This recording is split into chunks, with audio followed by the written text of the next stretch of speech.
듣기만 해도 산업과 기업이 저절로 이해된다. 최고의 애널리스트와 제야의 고수들에게 직접 듣는 투자 세미나 와이즈 클럽. 고정 댓글을 타고 오세요. 펭귄 각종 과학관 이정모 관장님, 오랜만에 나와주셔서 고맙습니다. 안녕하세요. 또 불러주셔서 감사합니다. 별 말씀. 한 거의 2년 만에 나오셨어요. 그렇죠. 네. 근데 2년 사이에 와이스트리트가 어마어마하게 커졌더라고요. 네. 그 전에 왔을 때 조그만 방이었는데, 학고방. 여기는 뭐 거대한 기업처럼 돼 있어서 처음에 스튜디오 보니까 우리 구독자분들 오해하십니다. 무슨 KBS 무슨 커다란 스튜디오 가는 2년 사이에 이렇게 성장할 수가 있구나. 오해하십니다. 저희는 멸종하면 안 되고 저희는 롱런을 해야 되는데 책 제목이 찬란한 멸종이었어가지고 이게 신간이죠. 아니 근데 멸종은 멸종인데 어떻게 찬란한 멸종이에요? 그러니까 우리 멸종이라는 게 네네네. 사실 되게 중요한 거였어요. 네. 그러니까 우리가 등장하기 위해서는 누군가 사라져야 했던 거잖아요. 사라져야 한다. 그러니까 제가 공룡을 좋아하지만 공룡과 같이 살고 싶은 생각은 눈꽃만큼도 없어요. 그러니까 공룡들이 다 사라지니까 그 생태 공간에 우리가 등장할 수 있었던 거예요. 그러니까 우리가 등장하기 전까지 있었던 모든 멸종들은 옛날부터 차곡차곡 생겼던 멸종들은 너무나 고마운 거예요. 우리에게. 그 덕분에 우리가 등장할 수 있었으니까. 근데 문제는 앞으로의 멸종이죠. 앞으로의 멸종은 우리가 그 대상일 수 있는 거잖아요. 지금도 이제 수많은 야생동물들이 이제 멸종이 되어가고 있는데 혹은 멸종 위기 동물들도 많은데 솔직히 우리가 다 기억을 못하잖아. 관심도 안 갖고. 근데 인류가 멸종된다 그러면 관심을 가질 수밖에 없겠네요. 그렇죠. 그래서 멸종이 찬란하려면 그 전제 조건이 뭐냐면 우리가 멸종하지 않는다는 거예요. 인류가 멸종하는데 그게 뭐가 찬란하겠어요. 근데 우리가 좀 더 버틸려면 그 우리만 빼고 나머지 동물들은 멸종해도 되나? 그게 아니거든요. 그러니까 우리가 멸종을 걱정해요. 그게 달팽이, 지렁이, 풍뎅이, 직박구리가 걱정돼서가 아니라 그들이 사라지고 나면 생태계가 무너져서 우리도 멸종할 수밖에 없기 때문에 걱정하는 거거든요. 네. 그런데 우리가 인간이 등장하기 전까지의 멸종들은 너무나 찬란했던 것들이에요. 왜냐하면 그 덕분에 우리가 등장할 수 있었으니까. 빈 생태계가 생겼어. 그 전까지는. 그렇죠. 그러니까 이 책 제목도 찬란한 멸종이라고 한 거는 멸종이 계속 찬란하게 남아있으려면 어떻게 우리가 멸종하지 말아야 되는 거죠. 그거였구나. 그러니까 우리가 멸종하자는 얘기가 아니라 멸종을 경고하지만 멸종하자는 거면 난리 나죠, 이거. 그렇죠. 그러니까 우리가 멸종하지 않아야 우리가 멸종을 보고 찬란하다고 이야기할 수 있다. 근데 오해할 수밖에 없었던 게 첫 장에서부터 2150년 인공지능 입장에서 서술을 해 나가기 시작을 하더라고요. 인류가 멸종한 다음이라던데요. 그렇죠. 이거 멸종한다는 거 아닙니까? 아니, 그러니까 우리는 멸종을 안 하는 게 목표인데 지금 상태로 되면 어떻게 될까? 이대로 가면? 이대로 우리가 변화 없이 살게 되면 어떻게 될까? 근데 그 당시에 인간의 멸종도 누군가 지켜봐 줘야 되잖아요. 그러니까 우리가 슬그머니 마지막에 멸종돼 끝이야. 그럼 아무도 우리를 기억해 주지 못하면 너무나 슬플 것 같은데 다행히 우리는 과학과 기술을 발전시키면서 인공지능 로봇을 막 만들고 있는 거예요. 그건 적어도 우리의 멸종 순간을 누군가는 기억해 주겠구나. 그래서 제가 처음에 인공지능이 우리의 멸종을 기억해 주잖아요. 그거 하고 나서 되게 인공지능에 대해서 애정이 막 생겼어요. 저 친구들 함부로 굴리면 안 되겠다. 함부로 욕하면 안 되겠다. 인류가 멸종을 하면 유일하게 기억해 줄 친구가 인공지능이다. 인공지능이죠. 다른 동물들도 있고 벌레들도 있겠지만 그들은 우리를 기억해 주지 못하잖아요. 그 정도 지적 생명체가 아니니까. 저도 그런 생각은 가끔 공상을 할 때 많이 해보거든요. 인류가 멸종하고 난 다음에는 어디 우리가 고대 문명에서 문자 이런 거 찾아내고 이런 선조들이 있었다라고 생각을 하는 것처럼 인류는 과연 그런 것들을 남겨서 후대 어떤 동물이 됐건 인공지능이 됐건 이 사람들 눈에 인류는 어떻게 기억이 될까 되게 궁금하긴 하더라고요. 그러니까 우리가 멸종도 안 되면 누가 살아남겠냐 그게 모르는 거죠. 근데 지금 지구에 우리밖에 지적 생명체가 없잖아요. 그러니까 우리가 사라진다는 건 지구의 지적 생명체가 사라진다는 거예요. 근데 그 다음에 우리가 남긴 지적 자산을 이해할 수 있는 존재라는 것은 아주 오랜 시간을 거쳐서 다시 진화 과정 속에서 우리와 같은 수준에 생기든지 아니면 외계인이 와서 우리를 봐야지 되는 거죠. 근데 외계인이 오는 건 사실은 불가능한 거잖아요. 왜냐하면 외계는 반드시 있겠지만 없을 수가 없죠. 그러니까 우주에 우리만 있을 확률이 너무 적거든요. 반드시 있지만 우주가 너무나 크기 때문에 그들은 올 수는 없을 거예요. 그들이 아무리 과학과 기술이 발전했다 하더라도 물리 법칙을 벗어날 수는 없거든요. 빛보다 빠를 수 없고 에너지 보존 법칙에 어긋날 수 없으니까. 그러니까 다시 지구에서 다시 진화 과정을 거쳐야 될 텐데 우리가 우리를 이해하기 전까지는 상당히 오랜 시간이 걸릴 거예요. 근데 만약에 그때까지 뭐 계속 에너지가 공급돼서 회로가 타지 않았다면 회로도 타지 않고 에너지가 계속 공급된다면 인공지능들은 우리를 좀 더 오랫동안 기억해 주겠죠. 근데 그 인공지능이 인류를 기억을 하려면 전력이 남아 있어야 되는 거잖아요. 전력이 남아 있어요. 아니면 지들끼리 뭐 자체 발전을 하고 있든지. 네. 그 전력이야 뭐 태양광을 사용할 테니까 남아 있을 텐데. 네. 근데 문제는 뭐 지구 환경이 많이 바뀌었을 때, 그 자기는 내구 연안이라는 게 있잖아요. 그 내구 연안을 넘어갈 수 있을까? 그럼 자기네가 로봇가 만들 수 있어? 난 그건 불가능하다고 생각하거든요. 그러기 위해서는 우리 인간이 필요한데 생명체가. 네. 그러니까 우리가 남겨놓은 로봇들과 인공지능은 수명이 딱 정해져 있겠죠. 내구 연한만큼. 이거 뭐 터미네이터처럼 이제 AI가 스스로 뭔가를 만들어내고 또 이런 미래가 올지 안 올지는 모르겠습니다만 일단은 현재대로 간다면. 근데 앞에서도 제가 인공지능 입장에서 이야기를 풀어나가기 시작을 한 게 2150년이라고 예. 말씀을 드렸는데 2150년이면 진짜 얼마 안 남은 거잖아요. 그렇죠. 지금부터 한 130년 정도 남은 거잖아요. 예. 그러니까 제가 그 멸종에 대해서 관심을 가지고 공부한 게 한 30년 돼요. 그러니까 30년 전에 과학자들이 뭐라 그랬냐면 앞으로 이 6번째 대멸종이 완성될 시기는 짧으면 500년, 길면 10,000년이라 그랬습니다. 근데 30년 전에 제가 보기에도 10,000년은 터무니없이 좀 긴 것 같아요. 뭐 그렇게 오래 걸리겠어? 근데 500년은 너무 짧은 것 같아요. 과학자들이 그 시민들 겁주려고 너무 짧게 잡은 거 아니야? 그랬죠. 근데 좀 시간이 좀 지나 한 30년 지난 사이에 500년이 짧다고 생각했는데 지금 남아있는 130년도 충분히 길다고 느껴지는 거예요. 네. 왜냐하면 기후 변화가 생각보다 빨라요. 과학자들이 과학자들이 걱정했던 것보다 더 빨리 변하고 있어서 이대로 놔두고 있으면 정말 순식간에 그 임계점이 오겠구나 생각이 들었던 거죠. 그래서 지금 상태라면 아무것도 안 하고 있는 상태라면 2150년은 너무 짧게 잡은 시간이 아니라 충분한 시간이라 생각합니다. 물론 저는 인간들이 그걸 충분히 130년 극복해서 네. 좀 더 할 거라 생각하지만 네. 그러니까 전제 조건이 이거죠. 우리가 지금 이대로라면 이대로 이 기술 아니면 이 태도로 계속 산다면 나머지 시간은 130년이다. 130년에도 뭐 지금 태어나는 애들이 뭐 요즘 태어나는 애들이 마지막 순간을 겪게 되겠죠. 그러니까 딱 저의 손주 세대에 인류가 멸종할 수도 있다라는. 그렇죠. 이거 어떻게 장단을 맞춰야 되지? 예. 그러니까 하지 말아야 되는 거죠. 하지 말아야 그렇죠. 되는 하지 말아야 되는. 하지 말아야 되는 거죠. 근데 지금 속도로 가면 130년이면 충분히 충분하다는 거죠. 멸종된다. 예. 역시 기후 변화. 기후 변화가 제일 큽니다. 그러니까 보통 진화가 일어나잖아요. 예. 그러니까 진화 일어날 때 보면 일정한 패턴이 있더라고요. 새로운 생명이 생기는 게 진화잖아요. 예. 새로운 생명이 생기기 전에 뭔가 하나 없어져야 되는 거예요. 그러니까 여기 이제는 뭐 사장님으로 계시잖아요. 와이스트리트에. 네. 근데 새로운 분이 사장님이 되고 싶어요. 네. 어떤 분이에요. 네. 근데 그분이 사장님이 될 수가 있나요? 그전 무슨 일이 있을 때나요? 그렇죠. 벽에 똥칠할 때까지 할 거라서. 그러니까 일단 자리를 비켜주셔야 그분이 사장님이 될 거잖아요. 그렇죠. 그런 식으로. 그러니까 어떤 생명체가 생기려면 누군가 자리를 비켜줘야 되거든요. 이게 멸종이에요. 예. 근데 멸종이 왜 되느냐 봤더니 가장 일정한 패턴이 있습니다. 그러니까 환경이 확 바뀌어야 되는 거예요. 가장 생명에게서 가장 중요한 생존 조건이 바로 기후예요. 그러니까 기후가 바뀌면 생존 조건이 가장 많이 바뀐 거예요. 그러면 누가 멸종되고 1명, 2명 멸종된 게 아니라 단체로 멸종하게 되고 그러면 완전 또 새로운 생명들이 생겨나게 되죠. 근데 이게 그 작년에 2023년도가 지구에서 가장 뜨거운 한 해였다라고 네. 하더라고요. 근데 그게 그 전년도에는 21년, 22년 계속 이게 최신 연도로 업데이트가 되는 거잖아요. 자칫하면 2024년이 이제 제일 더운 한 해였다. 또 이렇게 내년쯤엔 기억이 될 수도 있고요. 그러니까 이런 거죠. 그러니까 지금 초등학교 3학년이 2015년생이에요. 예. 그러니까 걔는 2015년에 태어나서 2021년까지 7년을 살다가 예. 2022년에 초등학교에 가는 애들이에요. 네. 근데 그 친구들이 살았던 7년은 호모사피엔스가 등장한 이후에 가장 뜨거운 7년이었어요. 그중에 3년은 마스크 쓰고 살았죠. 그러니까 우린 아파트 단지에서 1학년, 2학년, 3학년 만나면 꼭 껴안아줘야 돼요. 아저씨 왜 이래요? 삼촌 왜 이래요? 그래도 너무나 불쌍한 친구들이란 말이에요. 껴안아줘야 되는데 왜 불쌍한 느껴요? 인간이 등장한 이후에 가장 뜨거운 7년을 살았기 때문에 불쌍한 느끼는 거예요. 근데 우리가 볼 때는 그 7년이 가장 뜨거운 7년인데 네네네. 그 친구들의 입장에서 보면 어떨까요? 그 7년은요. 자기 인생에서 가장 시원한 7년입니다. 미래를 내다보면. 네. 근데 이게 걔네뿐만 아니래요. 2019년에 라디오에 나가서 이런 질문을 받았어요. 인간이 등장한 이후에 가장 뜨거운 20년이 언제입니까? 대답하기 힘들었어요. 가장 뜨거운 20년은요.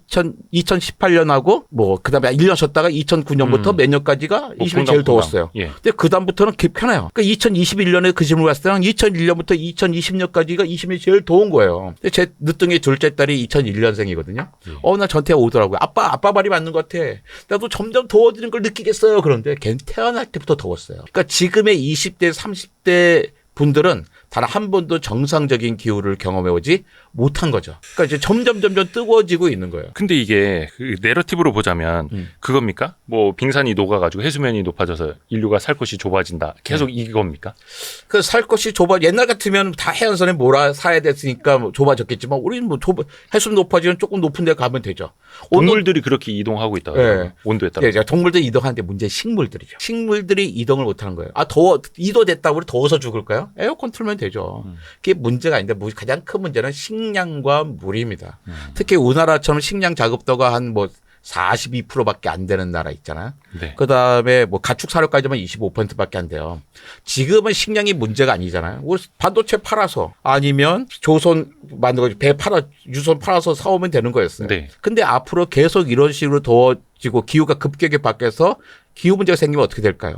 우리 몇 년 전에 중동 국가들이 한 해 두 해 사이에 확 민주화된 경험을 했었잖아요. 막 중동에 뭐 가다피 뭐 이런 사람들 리비아 같은 보면 아니 그 나라는 그 독재자 밑에서 수십 년간 잘 살았어요. 별 문제 없이. 예. 근데 한두 해 사이에 갑자기 확 나라가 바뀌는 거예요. 일대가. 근데 그때 이유가 있습니다. 그 전에 2년 연속 벨라루스, 우크라이나, 러시아에 여름에 폭염이 와요. 폭염이 오면서 밀농사가 안 되는 거예요. 네. 그러니까 밀농사는 선선해 잘 되거든요. 농사를 망치는데 왕창 망친 것도 아니에요. 겨우 15% 줄어듭니다. 네. 그러니까 밀 생산이 15% 줄어드니까 중동 국가에 싸게 공급할 수 있는 밀이 없어지는 거예요. 그러니까 중동 사람들이 다 독재자 밑에서 잘 살았는데 배고프니까 참지 못하면서 나라를 뒤집어 버리는 거죠. 역사에 보면 상당히 많은 나라들이 그랬어요. 왕이 선정을 베풀더라도 가뭄이 오는 홍수 와서 먹을 게 없어지면요 왕조가 바뀝니다. 그만큼 식량은 가장 큰 문제가 되는 건데 그렇죠. 지금까지 우리는 다시 태평성대에 살고 있어요. 생각해 보세요. 우리나라 할아버지, 아버지, 손자가 다 전쟁을 경험해보지 못한 사람들이에요. 그러니까 한반도에 인류가 들어온 이후에 3대가 연속 전쟁을 경험하지 못한 적이 얼마나 있었겠어요. 항상 누구는 전쟁을 경험하겠죠. 그렇죠. 근데 우리는 나름대로 태평성대에 살고 있는데 우리만 그런 게 아니라 사실은 거의 전 세계가 태평성대에 살고 있는 거예요. 그런데 만약에 기후 문제로 인해서 식량 문제가 생기게 된다면 과연 그렇게 될 것인가. 특히 우리나라 같으면 식량 문제가 심각할 경우에는 또 다른 문제. 우리가 잘못하면 반도체를 팔아서 식량을 못 사오게 되는 거예요. 엉뚱한 문제가 생길 수 있습니다. 우린 단 한 번도 먹을 게 없을 거라고 고민해보지 않았잖아요. 기후 문제는 우리에게 뭘 경고하냐면 당신들은 먹을 게 없을 수 있어. 먹을 물이 없을 수가 있었어를 얘기해 주는 거예요. 근데 우리는 그런다고 해요. 우리가 또 어떻게든 버텨볼 텐데 동물들은 천천히 이동할 거고 식물들은 나무들이 이동을 못 하는 거예요. 그러니까 뭐 생태계가 급격히 무너지기 시작하겠죠. 네. 식물 생태계 무너지면 걔 생산자잖아요.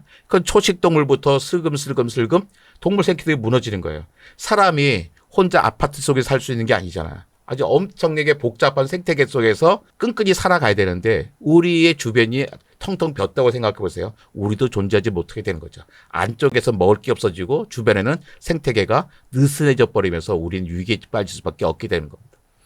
우리나라가 특히 이제 식량 자급률 낮기로 유명한 나라인데 지금 아마 많은 분들이 또 물가로도 체감을 하고 계시긴 할 텐데 그것 때문에 뭐 1, 2년은 힘들어도 멸종까지 되겠어라고는 사실 아직까지는 피부에 와닿지 않죠. 저도 그렇다고 생각하고 네. 딴 데서 하면 되지. 근데 전 세계가 전체적으로 어려워질 겁니다. 전체적으로. 어려워지고 있을 거예요. 왜냐하면 우리는 농사의 지식이 있잖아요. 네. 우리나라 농사 지식은 지금 나이가 많은 분들 하고 있어요. 근데 기후가 급격히 바뀌면 그분들도 사라지고 있지만 그분들이 지식을 갖고 있다고 하더라도 이미 주변 환경이 바뀌었기 때문에 무슨 농사를 뭘 재야 될지를 모를 수 있는 거예요. 그래서 상당히 긴 시간 동안 우리는 자체 생산이 안 될 수도 있죠. 근데 제가 요즘 보니까 강대국의 특징이 있더라고요. 강대국 특징이 뭐냐면 농업 강국이에요. 강대국들은 식량 자급도가 엄청나게 높습니다. 근데 우리는 후발 국가를 막 쫓아가다 보니까 농업에 대해서 저기 약간 도외시했죠. 그렇죠. 네, 거기는 농촌 인구들이 빨리 도시로 와서 저임 노동자가 돼야 했었던 거예요. 근데 지금은 우리는 다시 거꾸로 돌아갈 수가 없는 상태가 돼버린 거잖아요. 그렇죠. 그래서 우리는 농사의 문제들에 대해서 그냥 진지한 고민을 해야 될 겁니다. 농사 지식이 MBA보다 더 중요한 지식 기술이 될 수도 있어요. 경영 능력보다 더 중요한 게 농사 능력. 네. 완전 이제 거꾸로 뒤집어서 생각을 해야 되는 거네요. 이게 식량 위기가 올 수도 있는 거고. 그래서 우리 경제적으로도 종종 이제 뉴스가 되는 게 인도에서 어떤 품목을 수출 통제한다. 중국에서 자금률이 낮아져서 일시적으로 수출을 통제한다. 이러면서 막 가격이 엄청나게 뛰기도 네. 하고 이게 또 안보로도 연결이 되는데 그것도 다 그 나라의 기후 위기 때문인 거고. 그렇죠. 이게 다 줄줄이 엮이는 거네요. 그러니까 뭐 전 세계가 또 그러니까 공평하게 뭐 1.5도의 충격, 2도의 충격이 오는 게 아니더라고요. 더 더워져도 더워지는 지역이 있고 추워지는 지역이 있고 홍수 난 데 있고 가뭄 난 데 있어요. 또 같은 지역도 부자 나라와 가난한 나라 있고 한 나라도 부자와 가난한 나라 있습니다. 우리나라만 해도 2년 전에 겨울에 가스가 확 올랐잖아요. 그 우크라이나 전쟁하면서. 네네네. 그러면서 우리나라에 21만 가구가 난방을 하지 못했어요. 오늘 한 가구가 2.5명인데 뭐 저소득 가구 1.5명이더라고요. 주로 노인 가구죠. 혼자 계시든지 둘이 계시는 거예요. 그러니까 21만 가구가 난방을 못했다는 얘기 뭐냐면 30만 명이 겨울 내내 난방을 하지 못하고 이불을 돌돌돌돌 말고 살아야 했던 거예요. 우리나라 선진국인데 선진국에서 30만 명의 노인이 난방을 하지 못한 일도 생기게 된 거예요. 우리가 상상을 못했던 일이잖아요.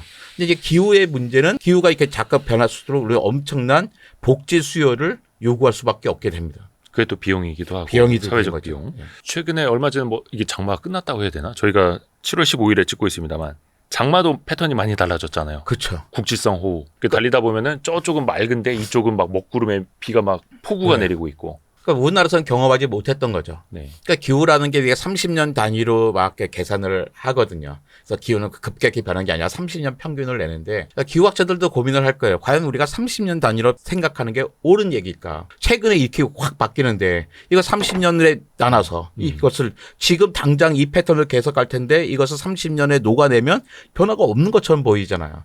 그러면서 우리가 되게 느슨하게 대처하는 게 아닌가를 생각을 해야 되는 거죠. 최근에 또 그 난기류 관련된 비행기들, 난기류 만나가지고 뭐 사람들이 비행기 안에서 크게 다치고 이런 것들도 많이 나오는데 그것도 사실은 또 기상 이변 때문에. 그렇죠. 우리 모든 걸 얘기했는데 항상 편해졌어요. 이제 뭐 하면 아이고 기후기 때문이야 다 떠넘겨요.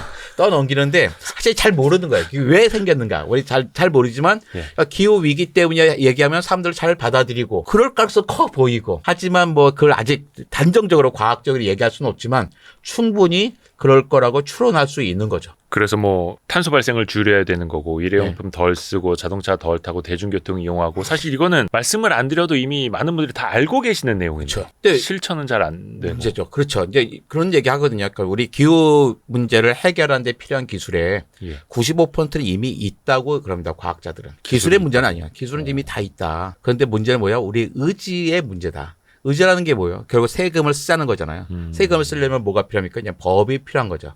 그러니까 우리한테 법이 없는 거지 기술이 없는 거는 이제 아니라고 이야기하고 있습니다. 그러니까 우리나라가 사용하는 1인당 배출하는 이산화탄소의 양이요. EU 평균보다 거의 3.5배, 4배, 4배가 돼요. 우리나라가요? 예. 근데 말이 안 되잖아. 설마 우리가 에너지를 많이 쓰긴 해요. 제가 독일에 살아보니까 우리 정말 많이 썼더라고요. 그렇다고 해서 우리가 독일 사람보다 서너 배를 쓰고 있지는 않거든요. 예. 말이 안 되는데 왜 그렇게 나오냐. 아, 산업. 사용하는 에너지가 다른 겁니다. 그러니까 우리는 아직까지도 석탄화 화력 발전소를 많이 쓰고 있고 그 나라는 상당히 많은 걸 신재생 에너지로 전환했기 때문이죠. 그러다 보니까 우리가 1인당 배출한 양이 훨씬 많은 거죠. 근데 그것만 보고서 야 우리가 에너지를 많이 쓰고 있네. 에어컨 꺼가 아니에요. 에어컨은 어떻게 꺼요? 에어컨 끄고 어떻게 살아요? 그쵸. 더운데. 예. 에어컨은 틀어야죠. 에어컨은 틀고, 그러니까 이런 거 많이 하세요. 야, 과학과 기술 발전하느라고 이 기후 문제 생겼잖아. 야, 너네 과학과 기술자 다 빠져. 근데 그러시면 안 되는 거죠. 실제로 과학과 기술이 발전하면서 이런 문제가 생겼지만 이 문제를 해결한 것도 사실 과학과 기술로 해결을 해야 되는 거예요. 어떤 게 필요할까요? 더워졌는데 에어컨 안 띄고 살 수 없잖아요. 전기 조금 먹는 에어컨 개발하면 되죠. 인버터 방식의 에어컨이 그런 거잖아요. 옛날보다 수십 이제 일밖에 안 쓰고 있는 거고 네네. 사용하는 에너지를 바꾸면 되는 거죠. 탄소를 발생시키는 에너지에서 이게 왜 자꾸 여기서 부딪힐까요? 중요한 광고판인데 이거. 네네네. 근데 그래서 산소를 발생시키지 않는 에너지로 네. 바꾸면 되는 거죠. 우리 답은 알고 있습니다. 우리가 답은 하느냐 알고 안 하느냐 문제인 거죠. 답도 알고 있고 기술도 있는데 의지가 없을 뿐. 네, 의지가 이거 강한 나라가 있고 약한 나라가 있는데 우리나라가 최근에 급격하게 약해졌죠.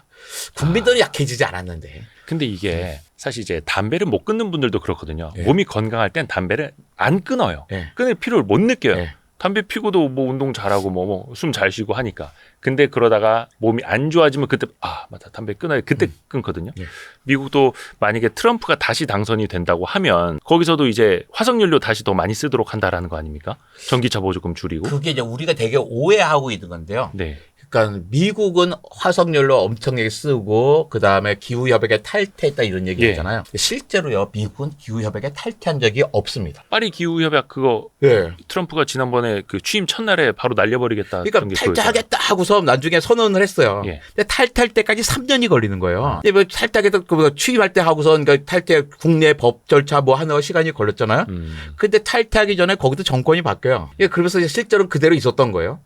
또 많은 분이 생각하기에 야 미국은 기후나 그다음에 뭐 기후 지구 이런 데 환경 관심 없잖아. 걔는 여전히 석탄 발전 많이 할 걸 그러는데요. 이미 2023년 말 기준으로 미국도 태양광과 풍력의 양이 석탄 화력 발전소보다 많아요. 그러니까 이건 뭘 생각해야 되냐면 설마 그 미국 산업계가 지구를 생각해서 기후를 생각해서 그럴 리는 없잖아요. 근데 왜 그럴까? 석탄 화력 발전보다 태양광과 풍력을 사용하는 게 더 이익이기 때문입니다. 경제적으로 이득이기 때문이에요. 제일 싼 전기가 태양광과 풍력이거든요. 이미 이제 그렇게 됐다는 거죠. 꽤 됐어요. 그 예전에는 저렇게 탈핵주의자가 아니에요. 친구들은 제일 저를 갖다가 되게 실망하는데 네. 탈핵주의자가 아니라고 해서 저는 원자력 발전 뭐 있는 거 왜 잘 돌아가는 걸 왜 멈춰요? 잘 안전하게 잘 쓰면 된다고 생각합니다.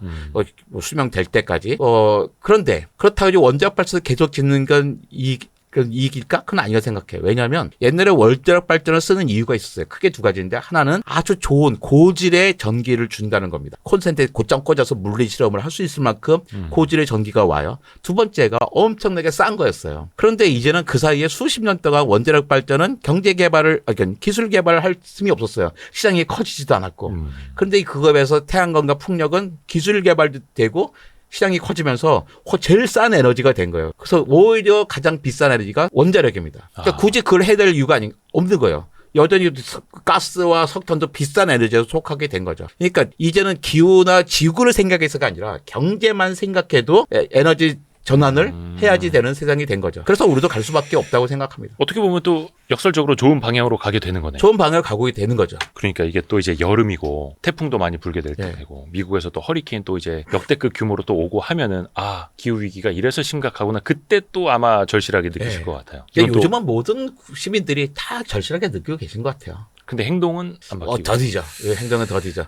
그러니까 어떤 어렵습니다. 외국인 그렇다 한국말 잘하는 외국인 친구가 있더라고요. 한국 사람들은 인식이 정말 빠르대요. 금방금방 알아챈대요. 예.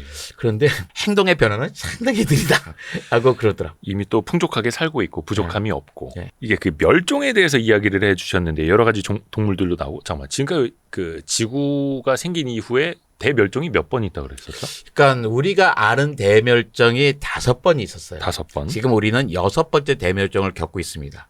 이 6번째 대멸종은 대개 한 1950년부터 했다고 그냥 네. 과학자들 일반적으로 생각하죠.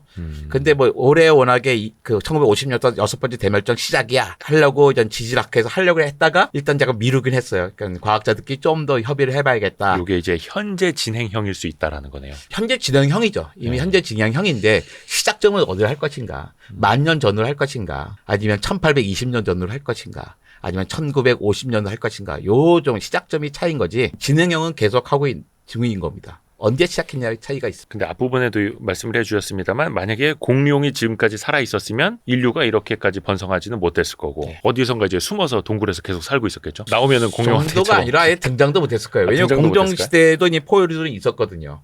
근데 그 당시에 포유류들은 그 생쥐 주먹만한 크기의 야행성으로 살았어요. 근데 괜히 몸집 키워가지고 낮에 다니면 어떻게 되겠어요?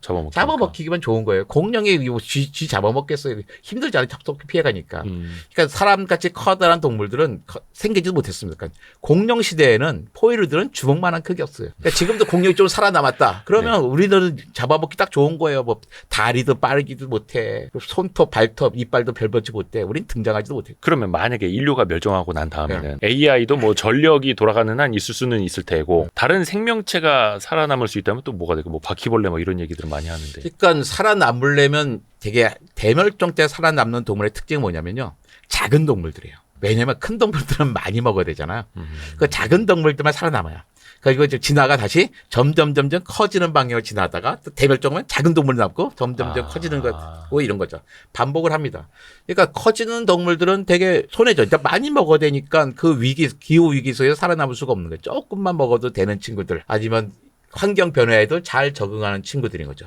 그러니까 바퀴벌레는 그 고생대부터 계속 있어 그러는데 네. 그 약간 오해인 게 물론 고생대부터 바퀴벌레가 있었어요. 근데 그 당시 있었던 바퀴벌레와 지금 있는 바퀴벌레는 다른 바퀴벌레죠. 종들이. 그러니까 바퀴벌레는 큰 바퀴벌레긴 바퀴벌레지만 다른 거. 인류도 700만 년 전에 있었고 지금도 있지만 700만 년에 살았던 인류와 지금 살고 있는 다른 인류인 거죠. 우리 사헬란트로포스 차덴시스가 있었고 지금 우리는 호모사피엔스가 있고 그런 거죠. 에너지 소모가 오히려 더 적은 동물이 살아남을 가능성도 높은 거고. 그렇죠. 그 자연사에 대한 설명이 좀 있더라고요. 그러니까 그러니까 자연사가 이제 죽는 유형이라고 해야 됩니까? 종류라고 해야 됩니까? 어떤 식으로 죽을 건가? 예. 자, 퀴즈 될게요. 퀴즈가 이제 설문. 예. 자, 병사, 사고사, 자연사. 어떤 방식으로 돌아가시겠습니까? 선택. 여러분도 한번 같이 선택을 해보세요. 구독자 여러분들도. 근데 대부분 자연사를 택하지 않게 왜 예를 들어 평화롭게 평화롭게. 한 99세, 100세쯤 돼서 자다가 쓱 돌아가시는 거. 그걸 자연사라고 우리 표현하지 않나요? 도련사. 그건 도련사. 갑자기 돌아가신 도련사고요. 도련사요? 자연사가 뭘까? 봅시다. 네. 동물원의 동물하고 야생 상태의 동물하고 네. 누가 더 오래 살까요? 왠지 그래도 동물원에서 보호받으면서 사는 게 더 오래 살 것 같은데. 그렇죠. 그러니까 왜 공부 잘하신 분의 특징이에요. 그러니까 뭐 보통은 자기 마음속으로는 청소기 야생 동물이 훨씬 좋은 거 아니야 했다가 이게 야생 동물이면 나한테 물어봤겠어. 그러니까 출제자의 의도를 파악하려는 분들은 딱 동물원이라고 얘기합니다. 근데 사실 답이에요. 왜 동물도 평균 수명이라는 게 있다면서요. 네. 근데 이제 자연 상태에서는 그러면 이제 늙어 죽는다는 개념이 있을까요? 없죠. 바로 이게 핵심인 거예요. 네. 그러니까 물론 야생에서 오래 사는 동물들이 있어요. 돌고래 같은 애들은 야생 상태에서 훨씬 오래 삽니다. 근데 대부분의 동물들은요, 동물은 훨씬 오래 살아요. 왜냐하면 늙는다는 것은 인간의 일이기 때문이에요. 자, 어떤 게 늙는다는 것까? 제가 경험을 할게요. 자, 눈에 백내장 생겨요. 백내장, 그 다음에 당뇨, 고지혈, 고혈압, 관절염. 이걸 이제 웃으면서 말씀하시네요. 네, 이런 거 생겨요. 네. 원래 의학 좋으니까 하고 버티고 있어요. 제가 아직 못 해본 거 뭔지 알아요? 네. 뇌중풍, 뇌경색, 심근경색, 암 걸리다 죽는 거예요. 그럼 책을 못 쓰셨겠죠. 예. 그러니까 주로 사람들은 왜 이런 병에 걸리냐면 늙기 때문이에요. 예. 우리가 그런 얘기 들어봤어요. 뭐 코끼리가 뇌중풍에 걸렸다. 사자가 뭐 관절염에 걸렸다. 뭐 기린이 당뇨에 걸렸다. 토끼가 뭐 백내장에 걸렸다. 이런 얘기 못 들어봤잖아요. 아니 그런 동물들은 그런 병에 걸리는 유전자가 없을 리는 없잖아요. 다 있을 텐데 왜 안 걸릴까? 늙기 전에 죽었기 때문이에요. 늙기 전에 자연사했기 때문이에요. 자연사는 건요. 잡아먹혀 죽는 거예요. 사자와 호랑이도 평상시에는 자기랑 눈도 마주치지 못하던 놈들에게 잡아먹힙니다. 일단 사자가요? 그럼요. 이빨 빠지고 다리 느려지면 어떻게 빨리빨리 사냥 못하니까 잡아먹지 못하죠. 예. 느려 터진 사자한테 누가 잡아먹겠어요. 그러니까 비짝 말라요. 그러니까 힘이 없어. 하다가 나 힘이 없어. 쓰러져. 죽겠어 하고 쓰러지는 게 아니에요. 그렇게 죽지 않습니다. 사자들도 배가 고프지만 힘도 없고 근데 멀쩡한 정신이 있을 때 딴 동물들이 와요. 뭐 정신이 있는데 한 놈은 자기 목 잡고 있고 다른 놈들은 그냥 배 찢어 창자 뭐 뽑아먹고 그렇죠. 이렇게 뭐 까치 와서 내 눈알 뽑아먹고 독수리. 예, 이런 게 자연사예요. 자연사 하고 싶어요? 저는 자연사 하고 싶잖아요. 저는 짧은 병사가 제일 좋다고 생각합니다. 숨이 붙어 있는데 하이에나가 와서 나를 잘 먹고 잡아먹는 있고. 거. 그게 자연사다. 그게 자연사예요. 자연이 나를 처리해 주는 거. 그렇죠. 그러니까 와, 우리는 이거- 자연이라 그러면 너무나 이렇게 왜 미화하려는 경향이 있는데 자연은 아주 참혹한 것입니다. 옛날 어떤 대통령 그랬어요. 동물의 세계는 배신을 하지 않는다 그러는데요. 동물의 세계야말로 배신하는 곳이에요. 그러니까 저는 자연사 하고 싶잖아요. 짧은 병사가 제일 좋다고 생각합니다. 그러니까 우리가 자연사를 배우는 이유는 뭐냐면 짧은 병사. 예. 네. 그러니까 자연의 역사. 네네네. 자연사가 아니라 자연의 역사를 공부하는 이유는 예. 자연사하지 않기 위해서요. 어떻게 하면 우리가 좀 더 야생의 방식으로 죽는 게 아니라 좀 격조 있게 품격 있게 죽을 수 있는가. 병원에서 남들의 도움을 받아가면서 위로를 받아가면 죽을 수 있는가. 그러니까 우리가 그렇게 된 게 얼마 되지 않습니다. 베스트는 짧은 병사네요. 예. 그렇죠. 그래서 뭐 90세 넘은 어르신 분들도 사실 뭐 암 진단을 많이 받기는 하는데 그냥 그때부터는 뭐 암도 빨리 전이가 안 된다 하더라고요. 네, 연세가 나이 있으신 많으시면 분들은. 안 되시죠. 그래서 그때는 그냥 평화롭게 이제 사시다가 네. 돌아가시고 이 죽음에 대한 이야기를 이렇게 웃으면서 할 게 아닌데 멸종되는 것보다는 그죠 짧은 병사가 나을 수도 그러니까 있으니까. 죽음이라는 것은 예. 그냥 당연히 자연의 어떤 생명의 원리예요. 죽지 않으면요 생명이 아닙니다. 그러니까 죽을 수 있는 것만 생명이에요. 돌멩이 안 죽어요. 자동차 안 죽습니다. 내가 돌멩이 할래, 자동차 할래, 토끼 할래. 난 차라리 토끼를 하겠어요. 살아있는 거니까. 이왕이면 사람이 더 좋지만. 그러니까 죽을 수 있는 권리가 있는 존재. 이게 생명이죠. 죽을 수 있는 권리가 있는 존재. 어떻게 죽느냐가 문제인 거지. 근데 그게 인류가 다 같이 죽으면 이제 그게 멸종이 되는 거고. 대멸종이 되는 거죠. 그러고 싶지 않은 거잖아요. 우리는 잠깐 누군가가 날 기억하여 주고 싶고 우리의 인류의 유전자가 계속 전달되기를 바라는 거잖아요. 그럴 수 있을 거라고 보세요 혹시? 저는 꽤 갈 갈 수 있다고 생각합니다. 사람 같은 존재는 한 100만 년 정도 존재하는 게 자연스레 보면 정상적이에요. 예. 근데 우리 호모사피엔스 30만 년밖에 안 됐단 말이에요. 근데 짧으면은 뭐 150년, 500년, 길어봤자 만 년밖에 안 되는 거잖아요. 너무나 슬픈 일이에요. 그러니까 우리는 되게 인간은 정말 대단한 존재거든요. 네.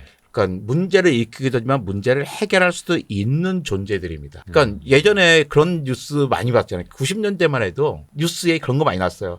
남극상공의 오존 구멍이 네, 오존층. 커져서 문제다. 네. 그런 뉴스 맨날 나왔는데 요즘 그런 뉴스 안 나오잖아요. 그때 프레온 가스. 그렇죠. 그러니까 사람들은 안 거예요. 오존 구멍이 커져? 왜 커져? 그러니까 세 명의 화학자들이 그 프레온 가스 때문에 오존 구멍이 커지는 거야 밝혔어요. 그 사람들 노벨상 받았습니다. 그러니까 사람들은 그런 거야. 와, 우리가 쓰는 프레온 가스 때문에 오존 구멍이 커져? 쓰지 말지 뭐. 가지고 그거 안 쓰고 새로운 냉맥 개발해서 썼어요. 그러다 네, 보니까 네. 정상적인 크기로 줄어든 거예요. 예. 우리 문제를 해결합니다. 제가 이렇게 남학생 26명, 여학생 26명 이런 과를 들었어요. 1대1이 매칭되는 과에 갔습니다. 우리 과끼리 되게 친했어요. 남학생, 여학생들이 얼마나 서로 아껴주고 네. 그런 과인지 몰라요. 그 안에서 연애를 안 해서 그랬지. 그러니까 다들 친하게 지냈어요. 네. 제가 저는 우리 과에서 5층에 과에 있는데 주로 애들 5층 강의실 있을 때가 1층에 비 올 때 막 맞으러 가잖아요. 비 맞으면서. 네. 여자 동기들이요. 그 5층에서 막 소리 외쳤어요. 네. 정모야 그 비 맞으면 안 돼. 그 산성비야 너 봐봐 그 비 맞으면 대머리 돼 그런 거예요. 저 대머리 됐어요. 그런데 이 대머리는 산성비 때문에 생긴 게 아니에요. 유전이에요, 유전. 그런데 요즘은 비 맞고 네. 다녀도 누가 뭐라서 아무도 없어요. 요즘 왜? 참 산성비라는 표현을 잘 안 쓰네요. 안 써요. 왜? 비가 정상적인 비가 됐거든요. 아. 그러니까 우리 비는 아주 약산성이 정상적인데 옛날 같은 산성비가 아니에요. 정상적인 비가 됐습니다. 그러니까 다 폼 잡고 마치 로맨틱하게 쫙 맞고 다닌단 말이에요. 괜찮은 게 됐어요. 우리는 그래요? 문제를 일으키지만 문제를 알면 문제를 해결할 수 있는 존재들입니다.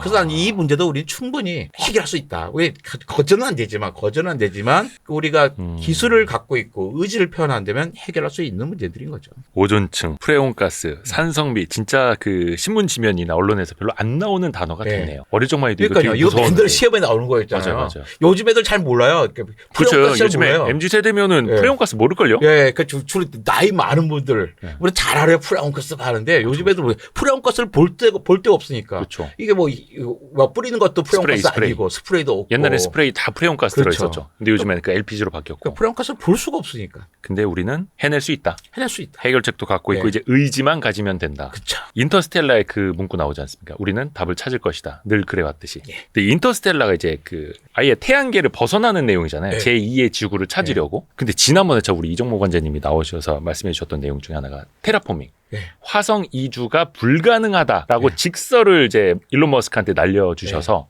일론 머스크는 봤는지 모르겠습니다. 많은 분들이 그거 보고 호응을 또 해주셨습니다. 근데 찬반이 팽팽하게 엇갈리더라고요. 그 인터스텔라 얘기부터 하면 인터스텔라에 그런 얘기 나와요. 이렇게 그 땅에 할아버지 박사님 계시잖아요. 할아버지 박사님. 네. 근데 그 딸 박사는 같이 떠나잖아요. 네네네네. 그러니까 할아버지 박사와 할머니 박사님, 딸 박사가 그냥 이렇게 화상 통화를 합니다. 시간 차이를 두고. 영상 통화. 영상 통화를 하죠. 네네네. 그때 아빠가 무슨 이야기 하냐면 너는 있잖아 개인으로서 널 보지 말고 종으로서 널 생각해야 돼 라는 이야기를 해요. 그게 무슨 뜻이냐면 너는 우주를 떠돌다가 외롭게 죽고 말겠지.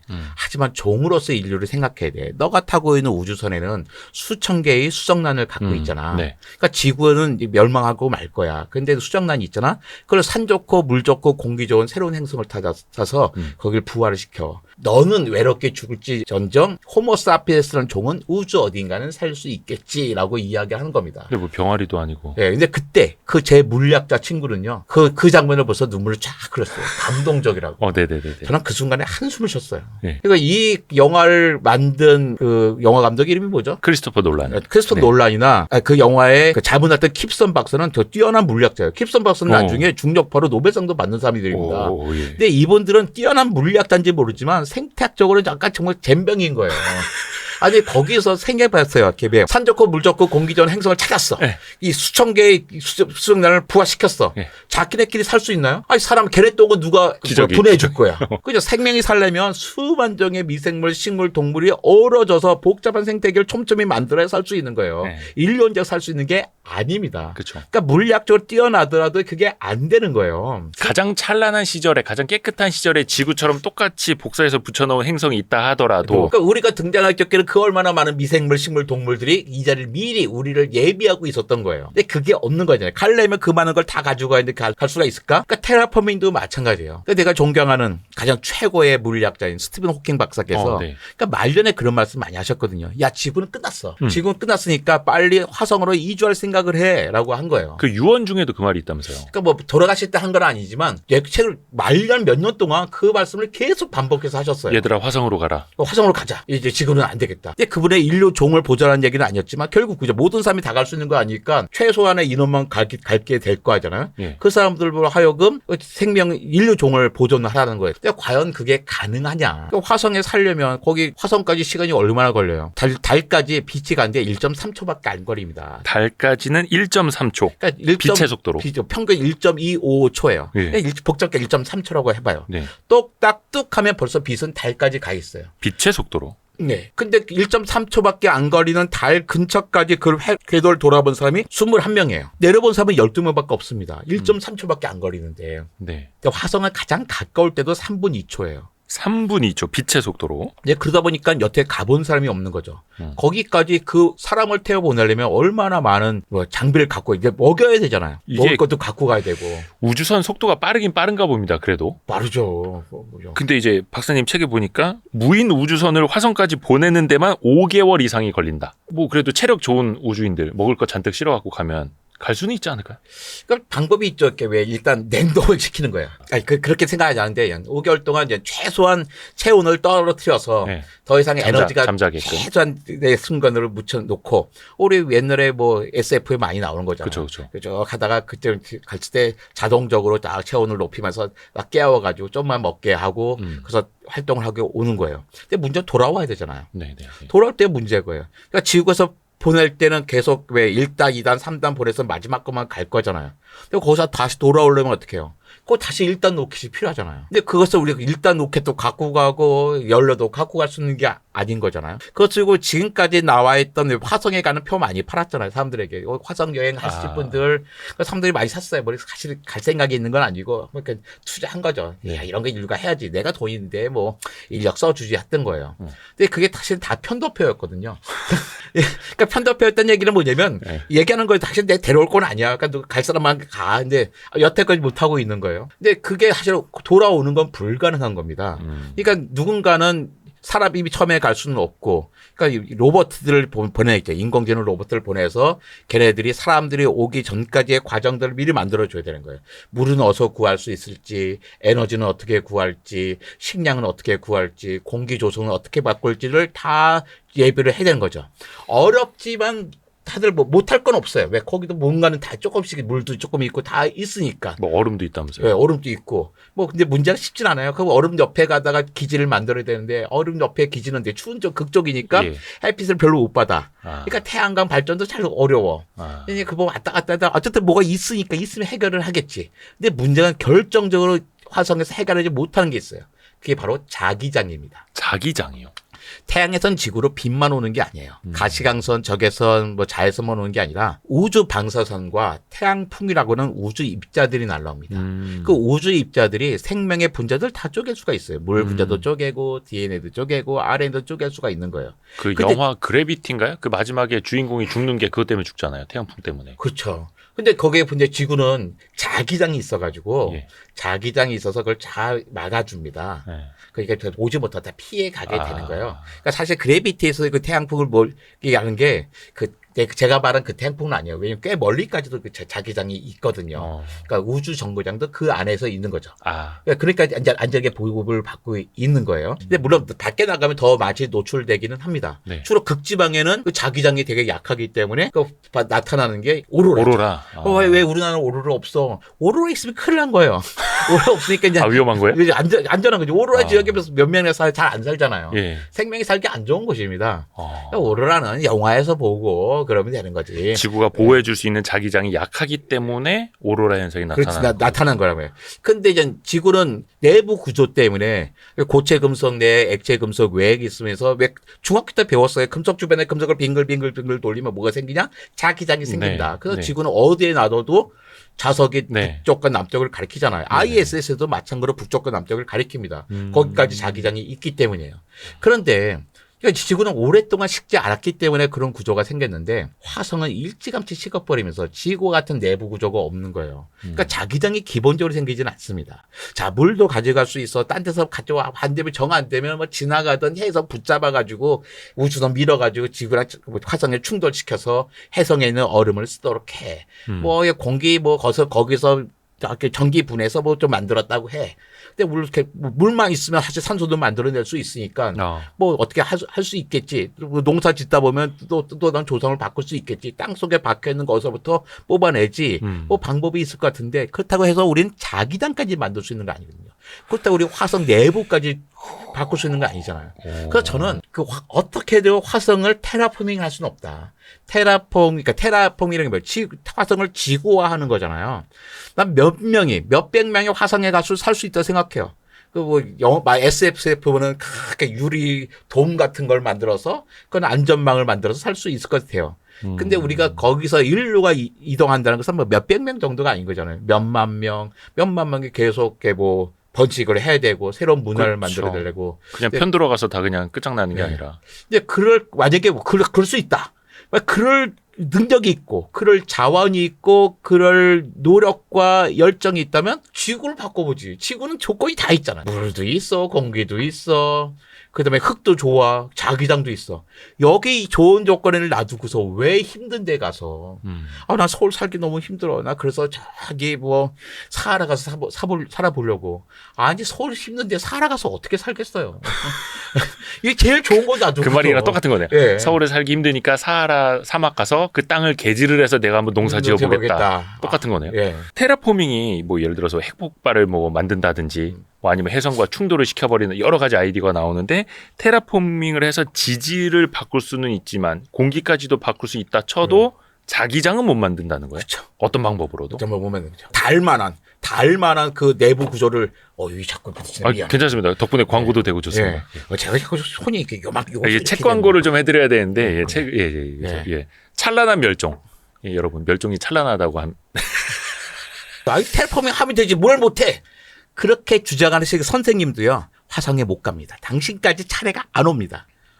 그러니까 지구를 좀 고쳐봅시다. 머스크도 안 갈 것 같은데요? 머스크나 사실은 아마존 사장의 이 사람들은 가고 싶은 것 같더라고요, 진짜. 정말 자기 돈 내가지고 인간 수명도 높이고 넓혀서 가겠다는 의지가 있는 것 같아요. 그러니까 그분들은 진심이라고 생각합니다. 그냥 해보는 게 아니라 정말 진심인 것 같아요. 내가 그래서 그 점은 높게 평가합니다. 하지만 진심이라고 해서 모든 게 다 이루어지는 건 아닌 거죠. 갑자기 또 브랜드 떠올랐는데 최근에 제가 그 조디 포스터 나온 컨택트라는 영화를 다시 한번 봤거든요. 거기 나오면 그 억만장자가 우주에서 살더라고요. 우주정거장에서. 거기에서 무중력 상태여서 암의 전이가 느리다라고 그런 얘기도 있고. 모르겠습니다. 억만장자들의 거기 머릿속은 가보고 싶어요. 우주정거장 가보고 싶어요. 네네네. 하지만 거기 살고 싶진 않아요. 그냥 체험만. 그 체험만 잠깐. 2년 전에 출연해 주셔서 그 테라폼에 이제 비판하신 그 영상의 댓글 중에 스티븐 호킹 박사가 그걸 몰랐겠느냐? 스티븐 호킹 박사가 그러면 바보냐? 왜 화성으로 가야 된다고 얘기를 왜 했겠느냐라는 글도 많이 달렸었거든요. 그 스티븐 호킹 박사는 정말 훌륭한 분이죠. 예. 노벨상 못 받으셨지만. 근데 스티븐 호킹 박사랑 이정호랑 비교했을 때 누가 바이러스를 잘 알까요? 제가 100배 더 잘 알아요. 오. 스티븐 호킹 박사 최고의 물리학자예요. 스티븐 호킹 박사 저랑 너무 안 비교했을 때 계시다고. 예. 생화학을 누가 잘 알까요? 제가 1000배쯤 잘 알아요. 아, 네네네. 스티븐 호킹 박사가 예. 그러니까 화성이 전공자가 아니잖아요. 어. 과학자들은요, 과학자들 다 그렇습니다. 자기 전공만 딱 벗어나면 그분이나 저나 비슷해요. 제가 화성 전문가 아닙니다. 그 화성 전문가가 나타나가지고 너 정보 너 왜 까불고 그래? 그러면 내가 그럴 텐데 적어도 난 스티븐 호킹 박사가 화성에 대한 고민한 것보다 제가 좀 더 많이 하신 것 같아요. 오. 스티븐 호킹 박사는 그럴 시간이 없었어요. 왜냐하면 예. 우주의 그 탄생을 밝혀야 되는 분이에요. 수학으로. 예? 10의 마이너스 43분의 1초, 10의 43분의 1초, 예. 0 다음에 00043대개 1 닷새 그때까지의 역사를 풀어내신 분이에요. 그걸 수학으로. 그러니 얼마나 바쁘셨겠어요. 이런 데 관심 못 가셨습니다. 저기 참고로 스티븐 호킹이 아니라 스티븐. 예, 스티븐 호킹 박사 제가 정말 존경하는 분이다. 그분 돌아가신 날도 알아요. 진짜로. 3월 14일입니다. 그러니까 재미있는 게요. 아마도 갈릴레오가 돌아가신 날 그 생일에 아인슈타인이 태어나세요. 갈릴레이, 예, 갈릴레오, 그다음에 갈릴레이, 아인슈타인, 스티븐 스티븐 호킹, 호킹. 스티븐 호킹까지 오. 이상한 걸로 다 엮여 있습니다. 생일이요, 이렇게. 생일이. 여기서 갑자기 과학 얘기하다가 맥락이 너무 좋은데. 네. 스티븐 호킹 박사가 2018년에 돌아가셨는데 지구인들에게 7가지 유언을 남기셨다고 합니다. 네. 근데 이거를 그냥 한번 뭐 어디 유언장에 몰래 써둔 게 아니라 반복해서 강조를 네, 반복해서 했다고. 강의 많이 하셨어요. 반복해서 하시면서. 근데 그분이 걱정하시는 게 예. 우리 지구가 왜 이렇게 됐냐. 근데 사실은 잘 따져보면요. 지구 지키자는 거예요. 그분 말씀은. 지구 환경은 너무나 좋은 것이니까 지구를 지키자는 건데 핵심은 이제 행간을 읽어보면 근데 우리는 다 단편적으로 따지면서 다 딴 것들 생각하게 되는 것 같아요. 제가 7가지가 뭐였는지 기억이 잘 안 나요. 근데 제가 읽어드릴게요. 네. 첫째, 100년 이내에 인류는 멸망한다. 요거는 이정모 관장님하고 약간 비슷하죠. 좀 지금 상황은 멸망하죠. 근데 멸망하지 말자는 거잖아요. 함의는. 그렇죠. 둘째, 외계인이 지구를 침략할 수 있다. 저는 거기에 대해서 생각이 다릅니다. 좀 이따 여쭤볼게요. 셋째, 블랙홀은 다른 우주로 연결되어 있다. 사실 이거는 뭐 근데 유언이라기보다는 그렇죠. 이론일 그렇죠. 수 있겠네요. 넷째, 슈퍼 지구에 생명체가 존재한다. 네. 다섯째, 세계 정부를 수립해야 한다. 네. 여섯째, 인공지능은 의지 없이 살인을 저지를 수 있다. 네. 일곱째, 대형 강입자 충돌 실험을 계속하면 우주가 붕괴될 수 있다. 하나하나 예, 하나씩 해볼까요? 네네네.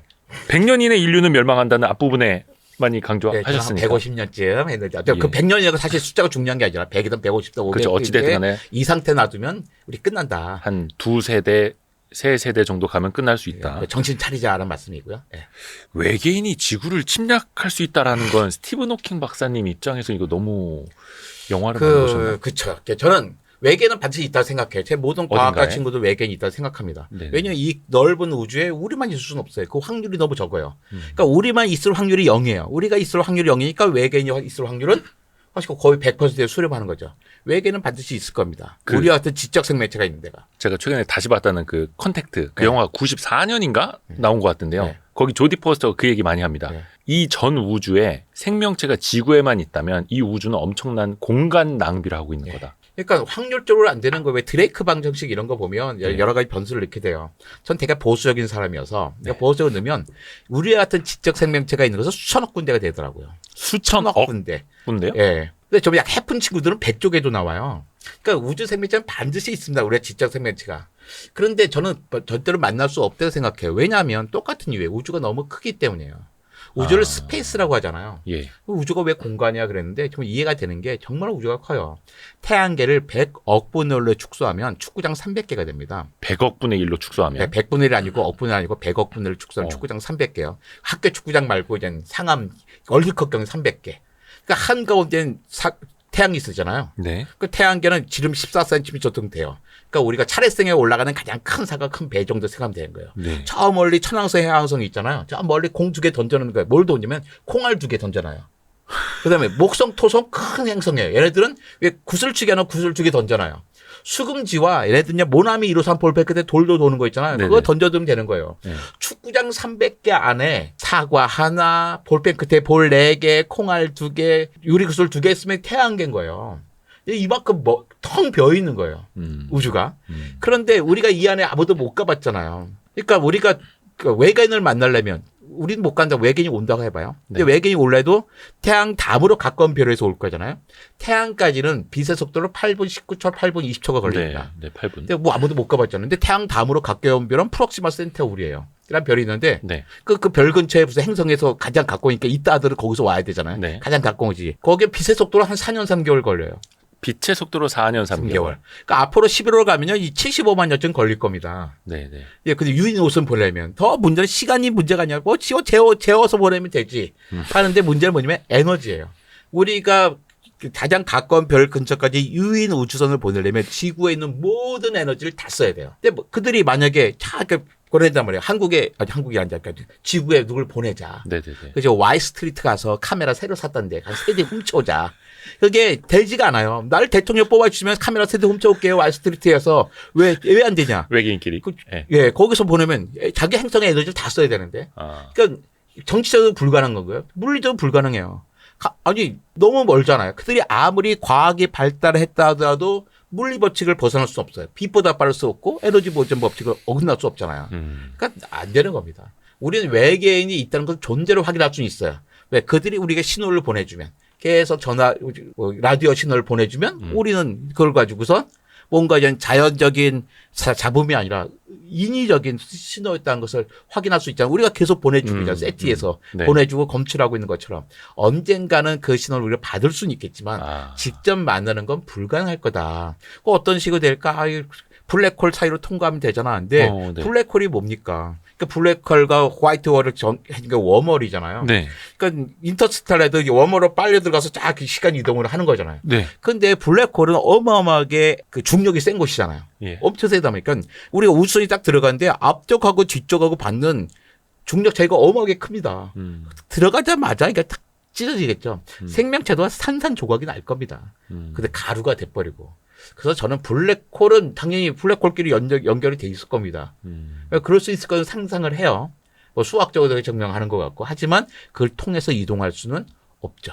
나올 수는 없다. 그죠. 들어가면 우리 끝인 거죠. 뭐 어떻게 나올 수 있다 하더라도 우리는 우리가 들어가는 모습대로 나올 수 있는 건 아닌 거예요. 산선이 부서져서 그게 입자 상태로. 웜홀이 블랙홀. 그러니까 블랙홀, 그러니까 들어가는 것을 블랙홀 따져나가고서 이제 가상의 이름으로 화이트홀이라 그래요. 예. 들어간 것이 있으면 나오는 것도 있겠지. 있고 있으면 출구 있겠지. 블랙홀 화이트홀이라고 이름을 붙였는데 네. 그 중간에 연결된 걸 뭐라고 그럴까? 웜홀, 벌레 구멍이라 한 거예요. 사과가 있네. 사과에 그 벌레가 파고 들어갔어요. 네. 그 나왔어. 네. 들어간 검을 블랙홀이라고 나온 검을 화이트홀이라고 하면 들어갔으면 그래서 나오는 게 웜홀. 이걸 웜홀이라고 했던 거죠. 그래서 스티븐 호킹 박사도 그 세 번째로 블랙홀은 다른 우주로 연결되어 있다라고는 했는데 내가 뭐 들어가라고는 안 했다.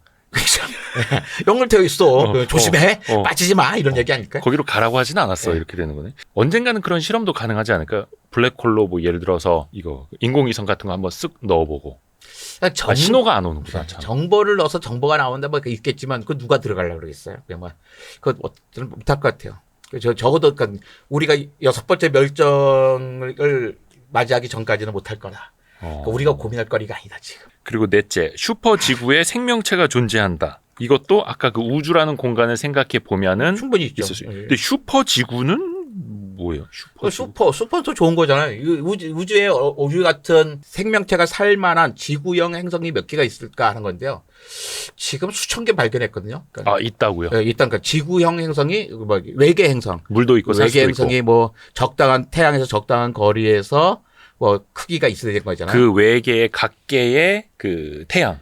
각 태양에서 발견한 것들이 네. 우주 망원경들이 좋아지면서 발견들이 되게 많아요. 그러니까 엄청나게 많은 외계 행성을 만들었으니까 그 확률상 쪼졌을 때 뭐 지구처럼 지구의 8개 행성 중에 하나라면 그 100분지를 하더라도 100분질, 10분질이 아니라 그 100분질을 하더라도 충분히 우리가 발견한 것보다도 많으니 그 다 발견한 거 우리 은하 안에서만 발견한 거거든요. 은하 바깥으로 더 많이 있을 거고. 있을 수 있다. 당연히 있죠. 없을 리가 없는 거죠. 그리고 5번째 유언은 이게 뭐 정치인가요? 세계 정부를 수립해야 된다. 이게 유엔하고는 다른 말씀이겠죠? 그러니까 저는 뭐 필요하다 생각해요. 왜냐하면 지금까지 되게 민족주의적인 정부잖아요. 예. 정부가 하나다 보니까 나라 사이 전쟁도 많이 일어나잖아요. 근데 세계가 한 개의 나라라면 우리가 좀 작게 그러니까 우리가 대한민국인데 어떤 동가 정말 못 사는 거예요 지금. 그 어때요? 세금 걷어서 거기에 많이 투자를 하겠죠. 근데 지금 우리 지구에는 한편이 잘 사는 나라도 있고 되게 가난한 나라도 있단 말이에요.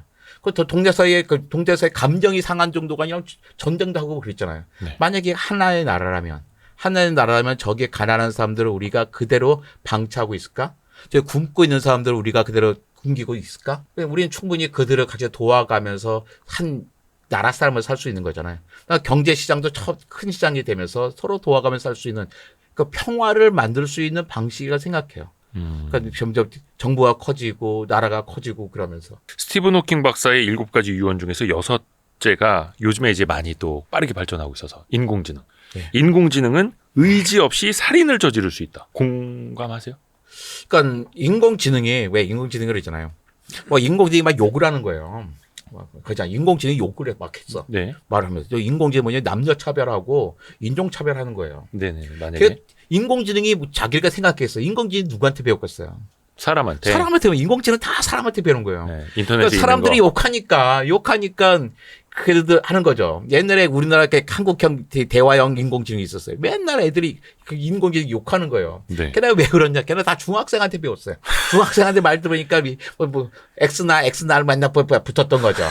그다음에 그 인공지능이 야 이제 남녀 차별에 그다음에 인종 차별에 욕할 게 없어요. 사람들이 인종 차별하고 그러니까 걔네가 그런 거죠. 그러니까 마찬가지예요. 사람들이 살인하잖아요. 사람들이 살인하는데 사람들에게 그대로 배운 인공지능이 하지 않겠습니까? 그러니까 인공지능을 탓할 게 아니라 우리를 바꾸면 돼요. 인공지능은 다 우리에게 배운 것만을 하니까. 그러니까 인공지능이 어떤 모습을 보여주면 인공지능 욕할 게 아니라 우리가 반성해야 되는 겁니다. 인간이 충분히 살인 저지르잖아요. 그러니까 인공지능이 난 살인을 저질러야 생각하는 게 아니라 사람들은 확률상 몇 명 중에 한 명은 이렇게 사서 살인을 저지르네. 살인 저지르는 이유가 어떨 때는 애정의 문제, 어떨 때는 돈의 문제, 어떨 때는 복수심, 어떨 때는 아무 이유 없이 살인을 저지르네. 걔네가 만약에 인공지능 로봇이라면 그 확률대로 그런 짓을 할 수도 있을 겁니다. 우리가 로봇 사머치 같은 것만 만들었잖아요. 아이시모프가. 근데 그 아이로봇에 나오는. 네. 그리고 우리 끊임없이 교육을 해야죠. 그러니까 우리가 옛날 삶과 달리 되게 안전하게 다닐 수 있는 건 뭐예요? 준법 정신이 있고 우리 저 사람에게 폭력을 쓰면 안 된다는 걸 알고 있는 거잖아요. 저희 인공지능에게도 충분히 가르쳐야죠. 근데 가르친다고 모든 게가 잘 되는 게 아니니까 분명히 그런 놈들도 생기게 될 거죠. 그러니까 우리는 조심해야 되는 거죠. 잘 이렇게 컨트롤할 수 있는 제도도 만들고 방책도 만들어야 될 거라고 생각합니다.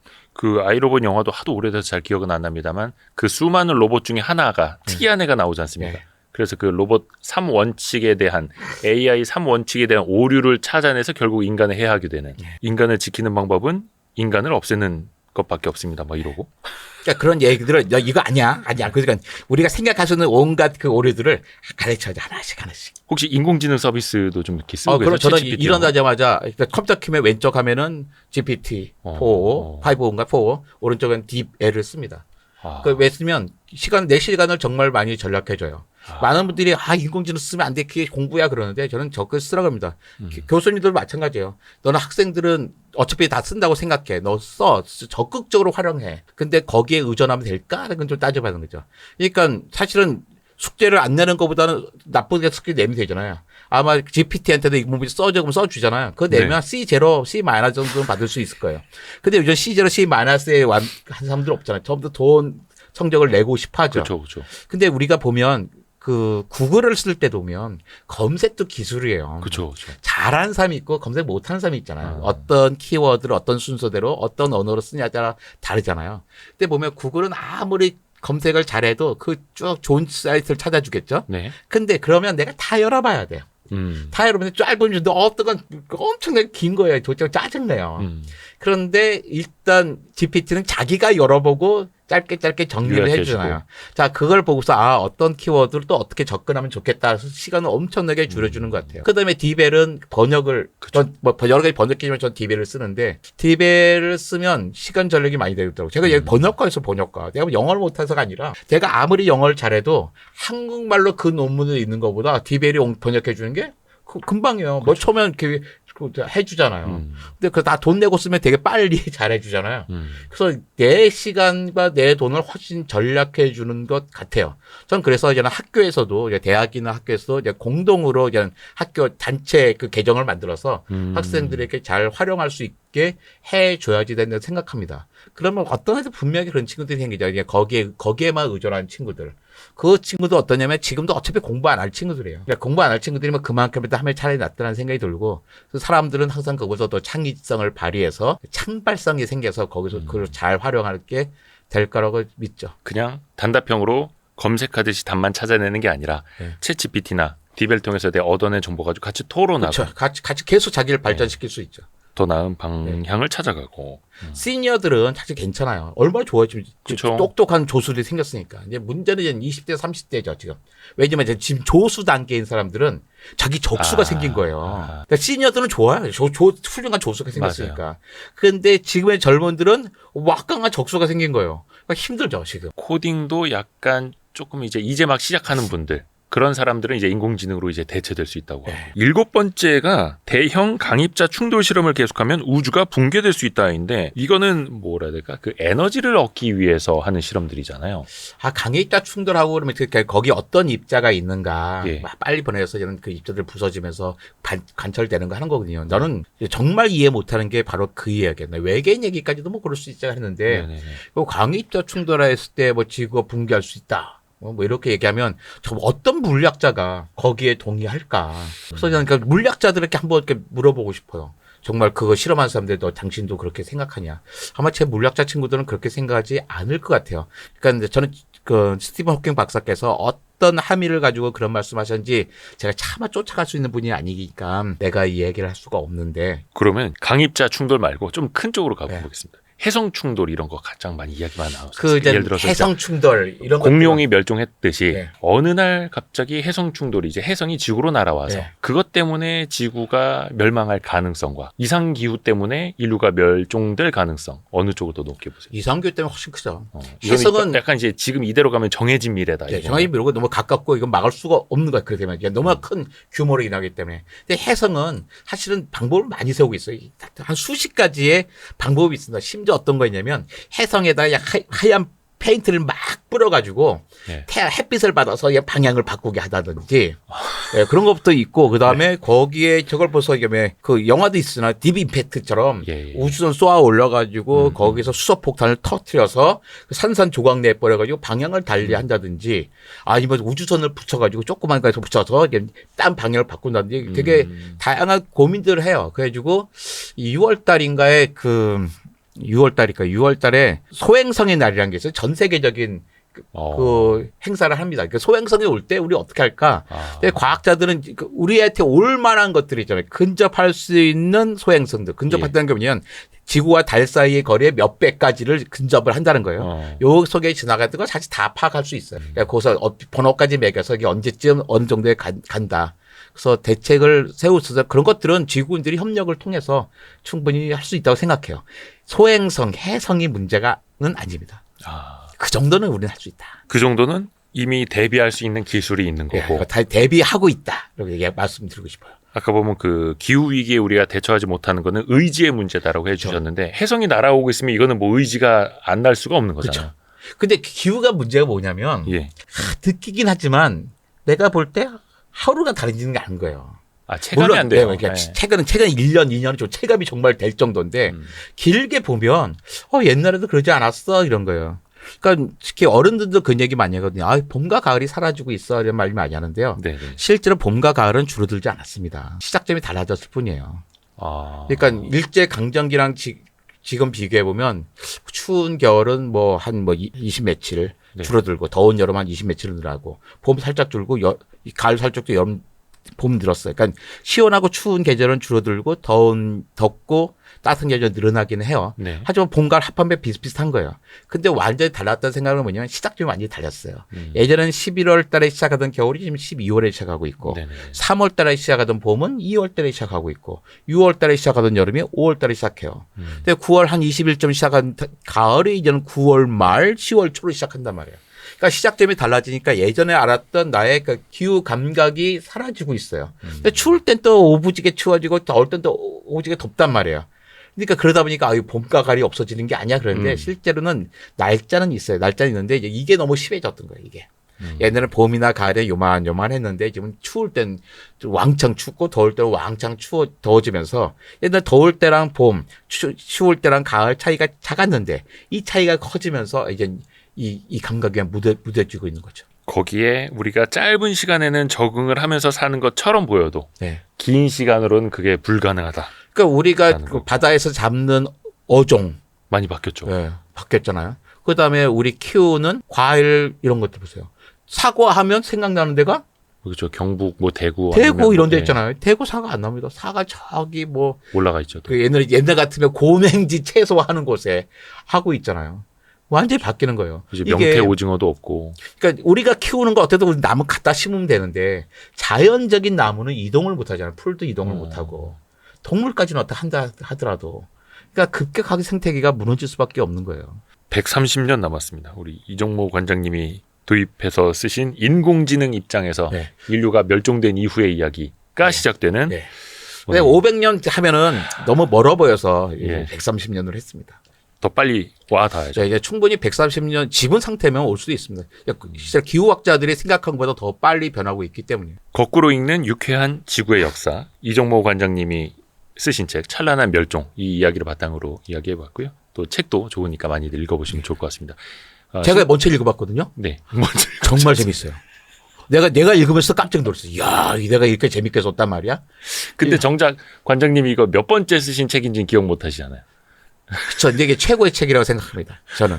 이게 되게 재미있는 게 자연사를 거꾸로 돌아가요. 네네. 그 다음에 인간의 시각으로 보는 게 아니라 네. 항상 그 시대의 주인공이 그 이야기를 하게 합니다. 아, 그래서 우리는 계속 감정이입을 하면서 내가 인공지능이 됐다가 내가 네안데르탈이 됐다가 내가 삼엽충이 됐다가 나무가 됐다가 심지어 내가 달과 지구가 되면서 그 입장에서 이 자연사를 보게 하면서 내가 좀 더 넓은 세계관을 가지고 볼 수 있게 돼요. 내가 좀 너그러워질 수 있는 그러면서 약간 의지를 가지고서 야 이렇게 좋은 조건에 살아왔는데 150년이 뭐야 좀 더 살아봐야지 하게끔 하는 충동질을 하는 책이라 생각합니다. 좀 더 와닿을 것 같아요. 왜냐면 이제 나의 시선이 아니라 제3자의 시선도 아니라 제3의 동식물 네. 심지어 인공지능 입장에서 아이고 저 멸종당한 인류를 봤을 때. 그렇죠. 그러면서 그걸 자꾸 자기가 입으로 얘기하게 되거든요. 그래서 좋아요.